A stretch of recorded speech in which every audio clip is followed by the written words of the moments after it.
આવ્યો છે। Sea plane સેવાનો જો હવે લાભ લેવો હશે તો અમદાવાદ કેવડિયા વચ્ચે 3000 રૂપિયાનો ચાર્જ નક્કી કરવામાં આવ્યો છે।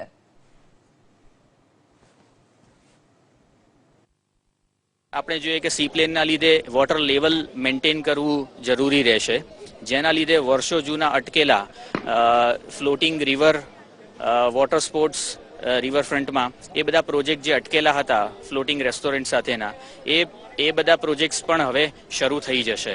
એટલે આ એનો ડિસએડવાન્ટેજ કે સાઇડ ઇફેક્ટ કન્સિડર કરીએ વિચ ઇઝ પોઝિટિવ, અને એના લીધે અમદાવાદનું રિવરફ્રન્ટ ખાતેનું ટુરિઝમ અને સ્પોર્ટ્સ એક્ટિવિટીમાં એરોસ્પોર્ટ્સ એક્ટિવિટીમાં મહત્વનો ફાળો મળશે।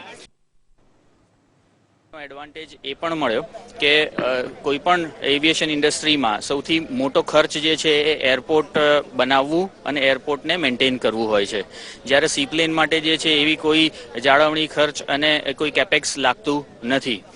ભારત જેવા દેશમાં જ્યાં કોસ્ટ ઇફેક્ટિવ એવિએશનની તાતી જરૂરિયાત છે એવા દેશમાં અને cost effective aviation services provide કરી શકીએ ત્યાં આ એકદમ બંધ બેસતું ઉદાહરણ છે આપણી સામે।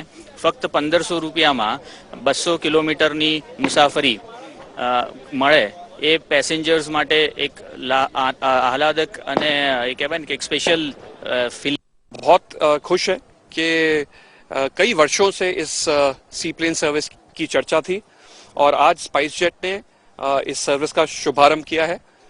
केवड़िया, जहां पर दुनिया की सबसे ऊंची स्टैचू सरदार पटेल की स्टैचू है 182 मीटर लंबी, उधर से कनेक्शन दिया गया है सी प्लेन के द्वारा साबरमती रिवर फ्रंट तक। तो यहाँ से साबरमती 40 मिनट में लोग पहुंच जाएंगे और एक बिल्कुल एक फर्क अनुभव लोगों को होगा, एक यूनिक मैं कहूँगा एक्सपीरियंस। जो लोग सी प्लेन में कभी भी नहीं गए हैं उनके लिए एक बहुत यूनिक एक्सपीरियंस रहेगा। सी प्लेन एक लो हाइट पे फ्लाई करता है, चारों तरफ जो यहाँ का सौंदर्य है उसको देखना आसान होगा, और स्टैचू के भी पास सी प्लेन जाएगा तो स्टैचू को भी आप बहुत पास से देख पाएंगे।